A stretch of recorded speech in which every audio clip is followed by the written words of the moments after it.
Welcome to Insight Plug, the podcast where independent creators and entrepreneurs connect and inspire. I'm your host, Devon Jones. Today on our show, we have author, improviser, podcaster, and voice actor, Iain Luke Jones. Ian, welcome to the show. Hello, thanks for having me on the show. Glad to have you here. So you have a good amount of skill sets, and we're going to touch on all these things that you do.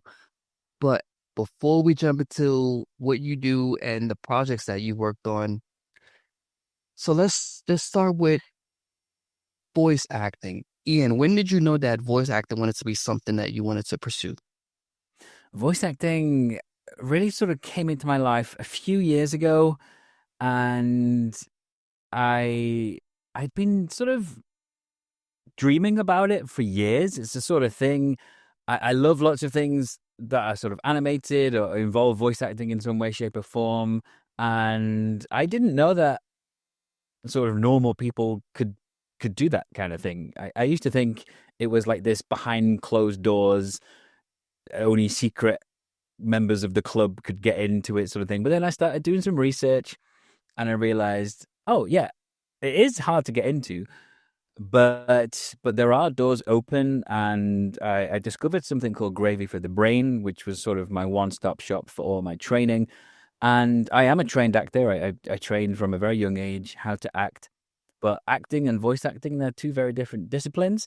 And I do a lot of improvisation. I've been an improviser for a long time, and that helps excellently with characterization for voice acting. But a lot of people just think voice acting, oh, I've got a good voice.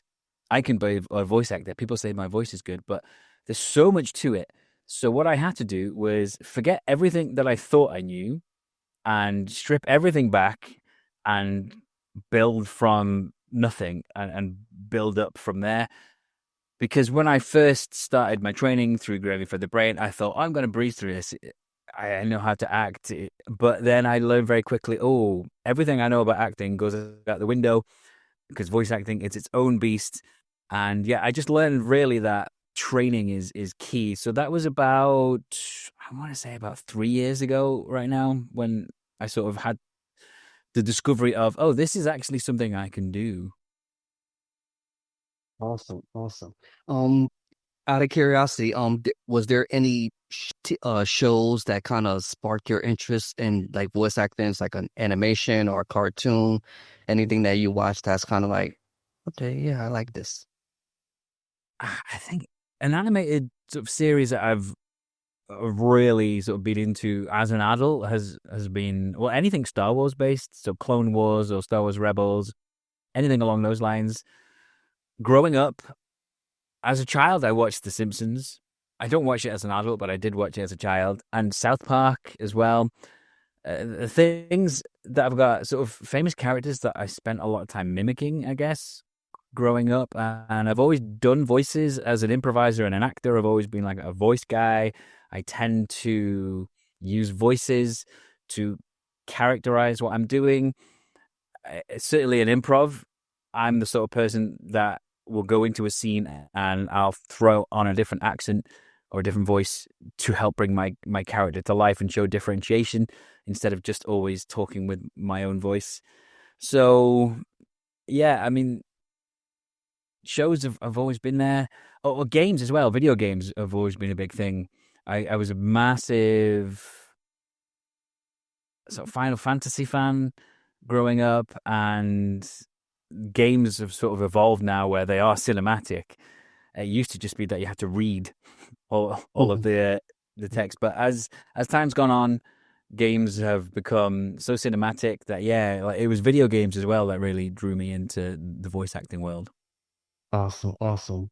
All right. So also we have here that you're an improviser. So for improv for in stage acting, how was that experience? When did you first step on stage? How was your first show, your first part? So for me, acting came into my life when I was about 6 years old, and there was a theater in my local area that probably still to this day they probably still do it, but on Saturday mornings, they ran sort of theatre workshops for children, and it was sort of based on your age. So if you were between sort of 5 and 7, you'd go to one group, 8 to 10, you go to another, something along those lines. My parents took me, my brother, and my sister to just one session once just to try it out. My brother and sister hated it. And I came away thinking, actually, I really liked that. And I thought because my brother and sister hated it, that my parents would be like, oh, I'm not just going to bring you by yourself. But after my parents found out my brother and sister hated it, and I said, actually, I kind of enjoyed it, I'd really like to come back. They said, okay, well, then we'll start bringing you. So it just became my thing. And then I got some friends involved, and other family members started to come, like cousins and things. And that was a Saturday morning thing for years. And that's where I first discovered improv. But it was never taught to me like this is improv. It was just these are our warm up games or these are our warm down games. And as I got older, I learned, oh, these are improv games. I guess, from about the age of 10, I discovered the TV show Whose Line Is It Anyway, which was the British show originally. And then eventually it became the American version of the show and morphed into like a completely different animal. And I've always followed that show, loved that show. And again, it was one of those things where I was like, oh, normal people can't do that kind of thing. Those guys are great. Somehow they've managed to make it their livelihood. But I didn't know how you could do that sort of thing on a stage. To me, improv was my favorite thing we did in drama, but it was only ever a warm up. I lived for the warm ups, and then I sort of evolved into a teacher as well, and I've done a lot of things teaching drama with the youngsters, and for a long time, improv was just warm up techniques and games we're going to play to loosen up, and then eventually, I discovered, wow, improv is actually this whole great universe, and my favorite thing isn't just a warm up.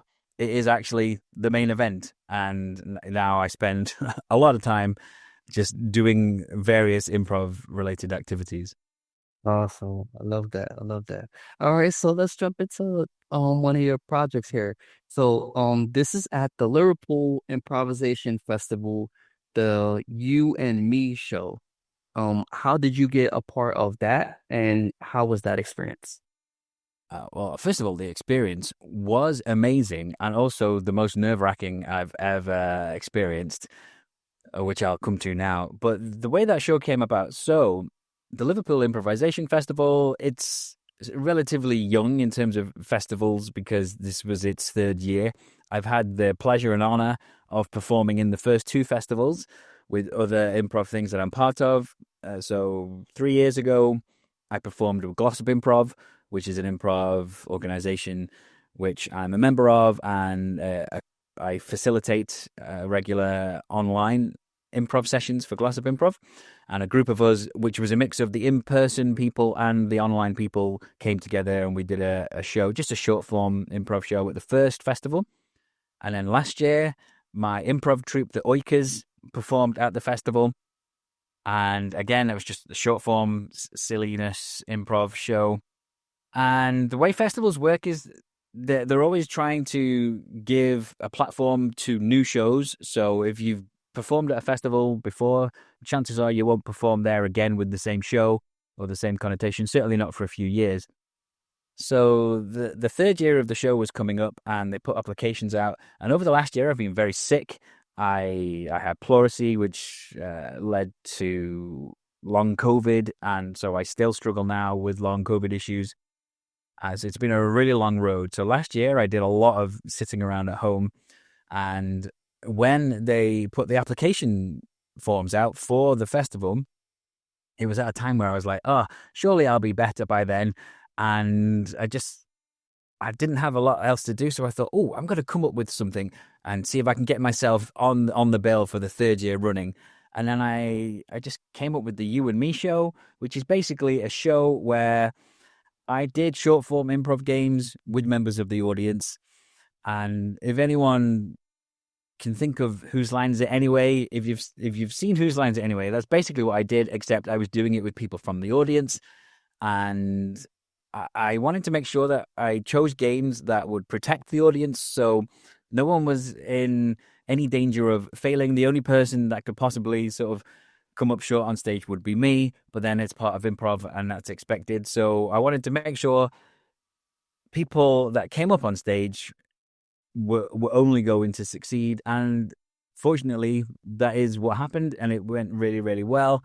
One of the favorite thing I do in my show is where I take a member of the audience and I interview them briefly, and then I sing a song, which is all about them, and it brings in the things that they've said to me in our conversation. And yeah, that went really well. So I was really pleased with that. But I was so nervous going into the show. I've performed my entire life as a musician, as an actor and an improviser, even as a teacher. You know, you're always performing, and I have experienced nerves, which I always think are a good thing. You should be nervous before you do a show because it shows that you care. You should have that feeling inside, because I think if that feeling isn't there, then something is wrong. But I'd never felt this feeling quite the way that I was feeling it before the show. And I think it was because I'd put myself in a position of, I'd been really sick for the year. I didn't know how I was going to be on stage. I didn't have my safety net of my improv troupe around me or any other improvisers, because the great thing with improv is there's someone always there to have your back if something doesn't go right, or you just have like a brain fart moment and you can't think straight. There's always someone there. But I thought, oh, all of that was taken away, so it felt like my safety net was gone. But as soon as I stepped out and my intro music played, everything, all my worries just went away. And that's exactly the whole time I was like, that is going to happen. You're going to get on the stage. But until it actually happens, there's always that worry that, oh no, what if nothing comes to me? What if it all goes wrong? But it went incredibly well, and I was really pleased, and I'm considering doing more with that show now and taking it to perhaps other festivals. Awesome, awesome. I love that. I look forward to hearing more about that. And I bet that's pretty cool for the audience to get up there on stage with you to, be a part of the show. Yeah, it was really good. In fact, if people want to see that show, it was recorded. So there's a link to it on my website on the improv page, so people can see that show. It's just on YouTube. So yeah, check it All out. right. So for everyone that's listening, we'll get that link in the description so everyone can check that out. All right, Ian. So also you mentioned you mentioned the Oikers. Um, so that's separate from the You and Me show. Could you kind of brief us a little bit about how is that one? Yeah, so the Oikers, they are my improv troupe, and we perform together all around the UK. We regularly sort of play together. You call it playing together in improv, sort of rehearsing. And we formed during the pandemic, and it's meant so much to my life to have these people around me. And the group has changed a little bit from the beginning. People have come in, people have come out, but there's a core group of us that have been the same group this whole time. And basically, during the pandemic, improv went online, and I was able to improvise basically sort of at least 5 times a week, I think, mostly through Liverpool Comedy Improv, who I host a podcast for now. But that is where I train as an improviser. And there's still a lot that I do with Liverpool Comedy Improv. There's a wonderful sort of improv scene in Liverpool. I don't live in Liverpool. I live in North Wales. It's a bit of a journey to get to Liverpool, but it's a relatively close city. Like in America, like it's no distance at all. In the Mm. UK, we think anything that is more than sort of 10 meters away is far, because we're we're very small, and in comparison to America, nothing is really far away here. But yeah, so we formed in this online group, and we are dotted around sort of Liverpool and the Northwest and North Wales. And we did courses together. There was like a level 1 course, which led to a level 2 course, to a level 3. And then we did this online show. We did a few online shows, and it reached the point where we really liked performing together and regularly playing together. And then the person, Emma Bird, that runs Liverpool Comedy Improv and that was coaching us through these sessions, she basically said, there's not really anything more I can teach you. You guys are doing a great job. Maybe you should just be a troupe and work it out from there. So we are a troupe that does predominantly meet online, but when we've got a gig, we get together in person. So we've got a couple of gigs coming up. For example, we've got one in Manchester in June. We've got one in Liverpool in July. So we're in the process of organizing some in-person improv sessions. And we do short form improv. It's just, it's all very Whose Lines It Anyway based. That's the best way to describe it to people. We just do short form like Whose Lines It Anyway. And we just have a lot of fun. And one of the cool things is about the Oikers, they really are like family, to the point where one of them is now my family because she's my wife. We met during a pandemic online, and we formed this amazing group. And as I said, it is where I met my wife. If it wasn't for the pandemic, we wouldn't have met or come together at all. So we had our wedding last summer, and the Oikers were there, and all of these people from the improv world. And it was just amazing for us to look back on it and think, wow, look at how our lives have changed in the last 5 years. The pandemic came along and it was so terrible for so many people and so many reasons. But for us, because we got to form this improv troupe online, our lives just changed in ways that we couldn't have predicted. And it's just so weird. And obviously, I don't enjoy COVID because I have long COVID and it really sucks. And it's made life very interesting in this last year, sort of getting used to having long COVID. However, if it didn't exist, I wouldn't have met my wife. I wouldn't have met all of these people that were at our wedding. There were so many improvisers at our wedding, and all of this happened within like a 5-year span. It was crazy. So the Oikers, they're my improv troupe, and they're basically my family. So I love that. Yeah, take the good with the bad. And it was a blessing. You met your wife. Congratulations on that. Yeah, that's a beautiful story. I love that. All right. Also, so you mentioned that you're an author. So you have this book called The Fundamentals. Can you share with us how did the idea of that book come about, and what is that book about? Yeah, well, basically, I thought I would come up with an improv workshop all about puns, because puns, I'm known for my puns. It's one of my favorite aspects of improv. There's loads of different pun games, and I love to play them. And before I fully discovered improv, I was always just doing puns and one-liners, just in life every day, making people roll their eyes and groan at me because I can't resist. Something happens, something is said, and my brain just says, "Oh, there's a pun, just say it." So they just sort of spill out of my mouth without me having to think about it. And then I discovered, wow, there's whole games based on puns. And in improv, you can do puns all the time and people appreciate them. They don't roll their eyes, they actually laugh, and they are appreciated in the improv world. So it very quickly became an element of improv that just really spoke to me and that I really love.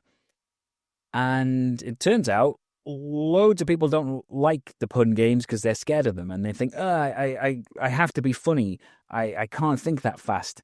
I don't know how you do it. And these are great improvisers, but they don't like puns. Whereas for me, I just couldn't understand because that's just how my brain works. So because I discovered that so many people don't enjoy pun games because they're scared of sort of getting it wrong, really, I started to think maybe there's a way I can teach people. And initially, it was just going to be a workshop. And I thought of the name The Fundamentals, and I thought, that's a fun name for a workshop. Maybe I'll come up with an improv workshop. So I thought, okay, if I'm going to do a workshop, I'm going to need to sort of back it up with some like proper theory and things like that. So I started to do some research, and then I discovered it's actually quite difficult to research because there aren't any books about puns. There's loads of books that are just full of jokes, pun jokes, wordplay jokes, one-liners, like gazillions of those. But I couldn't find any books that actually broke down what a pun is, where they fit into history, where they fit into society. So that got me thinking, oh, actually, if that doesn't exist, then maybe I can be the one to make it exist. So what started as research for me to do a workshop, all of a sudden, I'm thinking, wow, I've got loads of material. I was reading blogs and news articles and anything I could find, and just making all these notes, and then I realized, wow, all of a sudden I've got I've just got loads of material. Maybe I should do something with it. So yeah, I put it all together and wrote the fundamentals from the improv stage to the page. And the idea of the book is, number one, to explain really what puns are, what is the history of them, where do they fit into society and culture, and how do they work, and how can you get better at it? Because the main thing with puns is you can actually train yourself to get good at puns. It's like any other muscle that you can just regularly train, and that muscle will improve. And your pun muscle is just like that. So as the book goes on, it's full of like actual pun games and exercises to help you get good at punning, because it's a passion that I have, and I want people not to be afraid of it and to actually just go for it and have fun. And because the great thing in improv is, even if you go for it and it's terrible, we'll celebrate you anyway because you tried. But you really can get good at puns just from practice. And the fundamentals is a book to help people practice and master the art of puns. Awesome, awesome.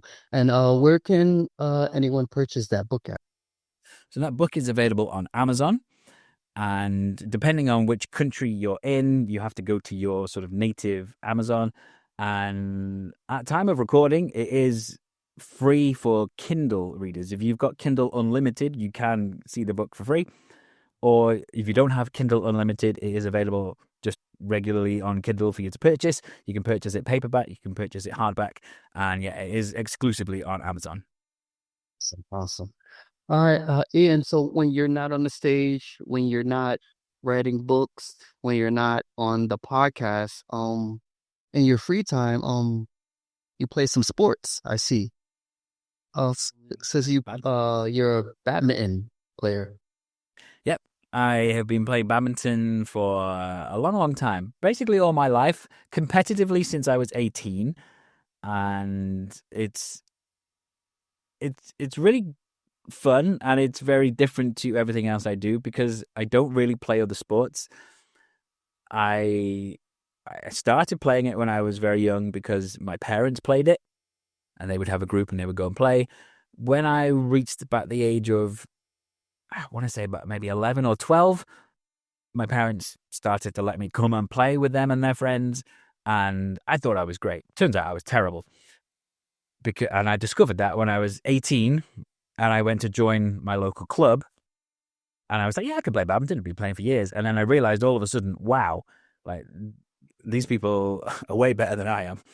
Also, I was visually impaired as a child. I grew up with a rare form of cataracts, and I had an operation on one of my eyes when I was 17, which meant that because basically I was slowly going blind in both of my eyes. I did go blind in my left eye by the age of 17, and then I was able to get a lens replacement.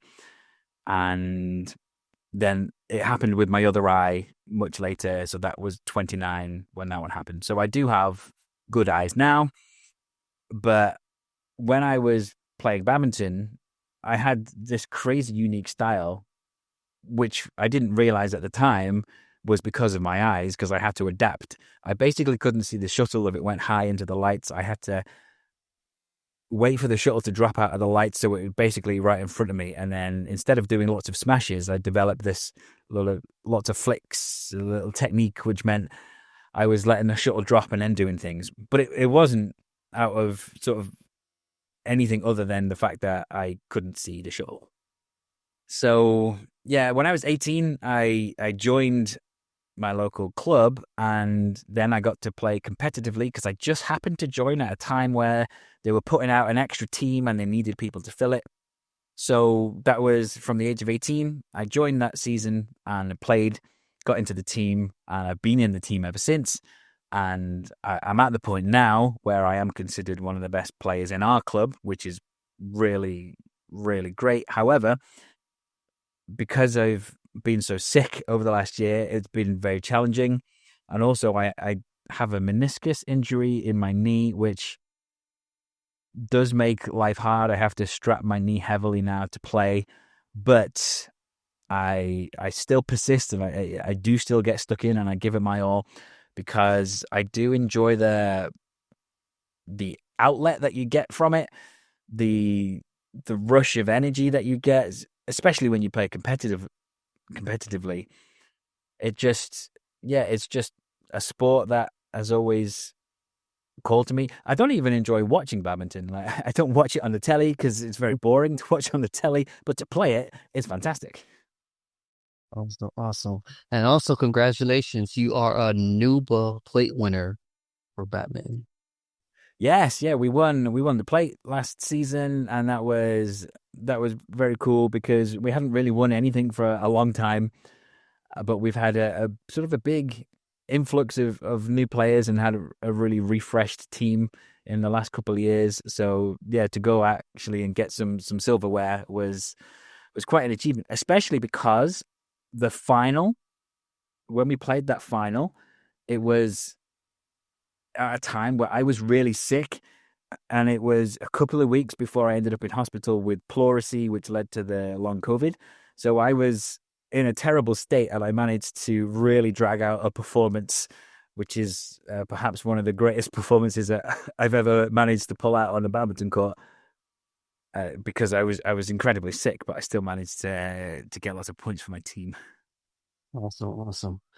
All right, everyone. That was our episode of Inside Plug.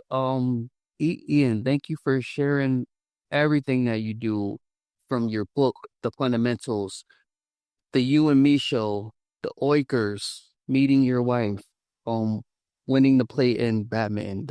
I just love it. I love all of it. Keep us up to date with your new shows, and I'll make sure I get that link in the description for everyone that's listening to check out the You and Me show. Usually we ask the question at the end. We're slow on time. Let's see if we can squeeze it in. Ian, what is a book, a TV show, or a film that you recommend to an inspiring actor? Okay, there's so many things I could say, but I'm going to say The Labyrinth, the one with David Bowie. Watch that film. It's changed my life because there's a very particular scene where the character Sarah is in the labyrinth and she encounters this little worm, and he basically tells her that she's looking at everything wrong and you have to change your perspective. And then she sees the labyrinth in a different way and she realizes, oh, that's not a wall. I can go through it. That line about changing your perspective has shaped my life in so many ways. And as a writer, because I do fiction writing as well, anything that I write, I like to look at things from a different perspective to the standard perspective. So that film has really shaped me as a creative. Awesome. I love that. Thanks for sharing that. All right, everyone. If you love today's episode, don't forget to check out some of our previous episodes. And don't forget to subscribe on our YouTube channels, Insight Plug with 2 Gs. Remember, we're here every Tuesday, 9 a.m. Pacific Standard Time. We had Iain Luke Jones. He's an author, improviser, podcaster, and voice actor. Go check out the book, The Fundamentals, and we'll make sure we get that link for you guys to check out the You and Me show. It's an improv. All right, Ian, thank you so much for being here today. Remember, everyone, if you love what you heard, don't forget to subscribe. Keep creating and stay inspired. Inside Plug, signing out.